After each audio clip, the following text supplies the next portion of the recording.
Dans les Alpes françaises, certaines zones sont tellement isolées qu'à la nuit tombée, aucune lumière, aucun son, rien n'y subsiste. C'est un royaume de silence et d'ombre, un labyrinthe de routes sinueuses et de forêts impénétrables. Un territoire où la nature impose sa loi et où l'homme n'est qu'un visiteur de passage. C'est dans ces endroits oubliés du monde que Nordal Lelandais a opéré pendant des années. Loin des regards, loin des secours, il a transformé ce paysage majestueux en son terrain de chasse personnel. Un prédateur patient, qui a su exploiter chaque recoin sombre, chaque parcelle de terrain, non couverte par les réseaux téléphoniques, pour tisser une toile mortelle.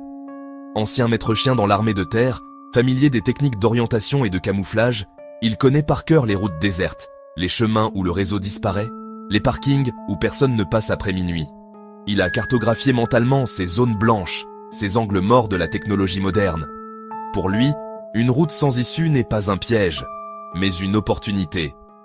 Un sentier forestier n'est pas un obstacle, mais une voie de fuite. Pendant près de 5 ans, plusieurs hommes croisent sa route et ne reparaissent jamais. Des disparitions inquiétantes, classées sans suite, faute de preuves.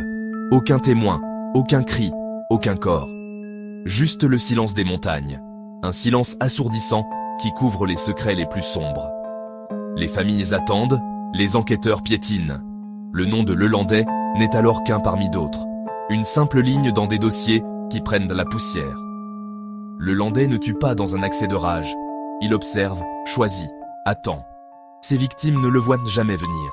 Son arme n'est pas un fusil, ni un couteau. C'est sa BMW grise, sa mobilité, son sang-froid. Le véhicule devient une extension de sa volonté, un outil de prédation silencieux et efficace. À son bord, il sillonne la nuit, invisible, à la recherche d'une proie. Il n'est pas un monstre impulsif, mais un calculateur méthodique, dont la dangerosité réside dans sa normalité apparente. Mais ce système presque parfait, rodé par des années de pratique et d'impunité, va finir par s'effondrer à cause d'une erreur minuscule. Une seule image de vidéosurveillance, un détail anodin qui va faire basculer l'enquête et révéler le visage qui se cachait derrière ces disparitions en série. Voici comment le soldat invisible des Alpes est devenu l'un des noms les plus sombres de la criminologie française. Pour comprendre Nordal Lelandais, il faut décortiquer sa méthode, aussi froide et calculée qu'une procédure militaire. Ce n'est pas l'œuvre d'un impulsif, mais celle d'un prédateur méthodique qui a perfectionné son art macabre au fil du temps. Chaque étape est pensée, répétée, optimisée pour garantir le succès de son entreprise funeste, sans laisser de place au hasard. Son modus operandi est une signature, une chorégraphie mortelle en 4 actes. Étape 1. Le repérage. C'est la phase de chasse silencieuse. Pendant des heures, il se fond dans le décor nocturne, un fantôme aux aguets. Il observe les sorties de boîtes de nuit, les bars qui se vident, les parkings mal éclairés. Son regard est un scanner qui analyse les failles. Il ne cherche pas une victime au hasard. Il cherche une opportunité. Il regarde qui titube, affaibli par l'alcool, qui cherche désespérément un taxi, qui s'isole du groupe pour passer un appel. Il identifie la solitude, la vulnérabilité, le moment précis où la garde est baissée. Chaque personne seule devient une cible potentielle, évaluée selon un critère invisible et glaçant. Étape 2. L'approche. Une fois la proie choisie, la séduction commence. Il ne force jamais rien, car la contrainte laisse des traces. Au contraire, il se présente comme une solution, un sauveur inattendu. Il sourit, engage la conversation avec une aisance déconcertante, se montre serviable, propose son aide. Pour renforcer son image, il évoque son passé de maître chien dans l'armée, un détail qui n'est pas anodin. Ce statut d'ancien militaire agit comme un puissant levier psychologique, suffisant pour créer un climat de confiance quasi immédiat. Il incarne l'autorité, la sécurité, la discipline. Face à lui, la méfiance s'effrite, remplacée par un sentiment de soulagement. La victime pense avoir trouvé une aide providentielle. Étape 3. L'isolement. Sa BMW grise banale et discrète devient un piège mobile. Le simple fait de fermer la portière scelle le destin de la victime. Une fois qu'elle accepte de monter, elle est déjà perdue, prisonnière d'un habitacle qui va bientôt l'emmener loin de tout secours. Lelandais ne suit pas les routes logiques. Il s'enfonce délibérément dans les zones qu'il maîtrise mieux que quiconque, les zones mortes. Des territoires qu'il a cartographiés mentalement, des chemins de traverse sans caméra de surveillance, des forêts denses où la lumière des villes ne pénètre pas, et surtout, des secteurs sans réseau téléphonique. Le piège n'est plus seulement physique, il est aussi numérique. Toute communication est coupée. La victime est seule avec son bourreau. Étape 4. La disparition. C'est le trou noir de l'enquête, le moment où tout bascule dans l'horreur silencieuse. Ce qui se passe précisément durant ces minutes reste flou, mais les expertises médico-légales convergent vers un scénario terrifiant. Elles décrivent une asphyxie rapide, maîtrisée, presque clinique. Pas de lutte prolongée, pas de cri qui pourrait alerter. Le Landais agit vite, proprement, comme un opérateur des forces spéciales entraîné qui sait qu'il ne peut pas laisser de traces. Chaque geste est calculé pour neutraliser et faire disparaître. Il ne s'agit pas d'un crime passionnel, mais d'une exécution. Le corps est ensuite dissimulé avec le même soin méthodique, dans des lieux isolés qu'il est le seul à connaître, garantissant que le secret de ses victimes soit enterré avec elles, loin des yeux du monde. Nous sommes dans la nuit du 11 au 12 avril 2017. Arthur Noyer, un jeune homme de 23 ans, caporal au sein du prestigieux 13e bataillon de chasseurs alpins, vient de passer la soirée dans une boîte de nuit du centre-ville de Chambéry.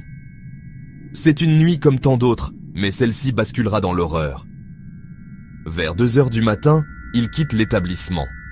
Il est seul, fatigué après sa soirée et légèrement alcoolisé.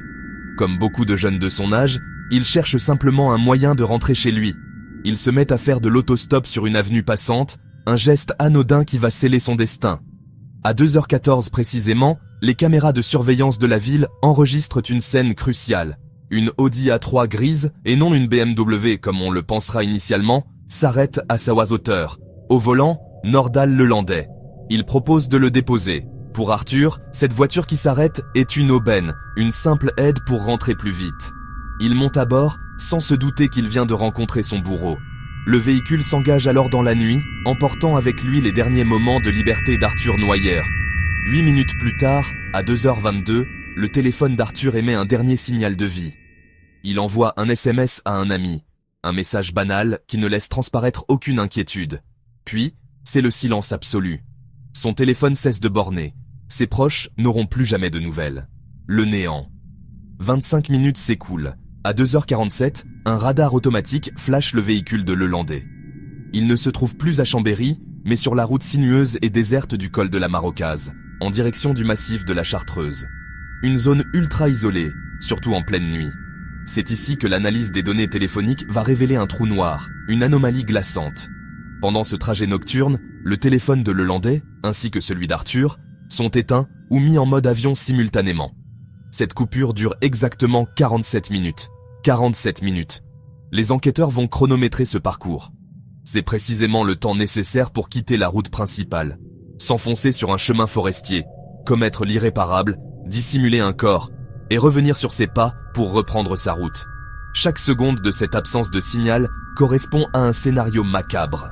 Interrogé des mois plus tard, Le Landais, sûr de lui, affirmera avec un calme déconcertant « J'étais chez moi, je dormais ». Mais les chronologies, les distances, les bornages et les analyses techniques de ces appareils forment un faisceau d'indices accablants qui prouvent le contraire. Malgré ces lourds soupçons, l'enquête piétine. Sans corps, il n'y a pas de scène de crime. Sans scène de crime, il n'y a pas d'aveu. Les recherches sur le terrain ne donnent rien. Le dossier de la disparition d'Arthur Noyer est finalement suspendu, classé parmi les affaires non élucidées. Pour les enquêteurs, c'est une frustration immense. Pour la famille d'Arthur, un supplice insoutenable. Et pour Nordal le Landais, c'est une victoire. Il est libre et il est persuadé d'avoir commis le crime parfait, ne laissant derrière lui aucune trace tangible, seulement un vide angoissant. L'affaire Noyer devient une disparition inquiétante. Les enquêteurs n'ont presque rien. Un jeune soldat disparu, aucune trace matérielle, aucune caméra. Ils ont seulement un élément fragile, la présence d'une BMW grise repérée cette nuit-là. Ils convoquent Le Landais, il est impeccable. Poli, calme, charmant. Il raconte avoir croisé Arthur, puis être rentré chez lui. Il parle sans hésiter, répond à toutes les questions, regarde les enquêteurs dans les yeux. Rien ne dépasse, rien ne tremble. Il joue le rôle du témoin parfait. Les gendarmes n'ont aucun élément concret pour l'inquiéter. Pas de corps, pas de sang, pas de témoin. Et dans une affaire où les faits ne tiennent qu'à des intuitions, la loi ne peut rien. Le dossier Noyer est classé. Le Landais repart chez lui, convaincu qu'il ne sera jamais attrapé. 27 août 2017. Mariage à Pont-de-Beauvoisin. Une ambiance joyeuse, des enfants qui courent, de la musique. À 2h45, une fillette disparaît. Maëlys, 8 ans. Les caméras de la salle de mariage montrent clairement une BMW grise quitter les lieux, alors que tout le monde la cherche. Cette fois, l'étau se resserre. Lors de la perquisition du téléphone de Lelandais, les enquêteurs découvrent l'horreur. Des recherches sur nettoyage auto, effacer ADN, comment enlever des traces. Les données GPS révèlent quelque chose d'encore plus terrifiant. La nuit du meurtre d'Arthur Noyer et la nuit de la disparition de Maëlys. Lelandais se trouve dans les mêmes zones isolées, les mêmes routes, les mêmes horaires. Les experts parlent de probabilités astronomiquement impossibles. Lelandais nie, encore et encore. Mais la machine judiciaire est lancée. Coincé par les preuves, Lelandais finit par craquer. Il avoue d'abord une altercation avec Arthur Noyer, ce qui n'explique rien. Puis, il avoue avoir tué Maëlys. Il conduit les gendarmes en pleine forêt, dans un froid glacial, jusqu'à l'endroit exact où se trouvent les restes de l'enfant. Ses gestes sont mécaniques, dénués d'émotion. Les experts médico-légaux confirment la méthode. Asphyxie rapide. Même schéma, même violence silencieuse, même logique militaire. À ce moment précis, les enquêteurs comprennent que Lelandais n'est pas un meurtrier ponctuel, mais un prédateur. Et que beaucoup de choses restent dans l'ombre. L'ouverture des archives fait surgir d'inquiétantes similitudes. Au moins 6 autres disparitions correspondent au schéma de Lelandais. Des hommes jeunes, souvent seuls, souvent en soirée, retrouvés nulle part. Parmi eux, Adrien, Sofiane et plusieurs autres dont les dossiers n'ont jamais été résolus. Toujours le même pattern. Un trajet nocturne, un arrêt dans une zone morte, aucun témoin, aucune trace. Les enquêteurs découvrent que Lelandais connaît les Alpes comme un terrain d'opération militaire. Chaque route, chaque recoin, chaque zone où un corps ne serait jamais retrouvé. Beaucoup pensent qu'il pourrait avoir fait d'autres victimes, mais à ce jour, impossible de le prouver. Nordal Lelandais est aujourd'hui derrière les barreaux, mais beaucoup de questions restent sans réponse. A-t-il agi bien plus souvent que ce que la justice a pu établir ?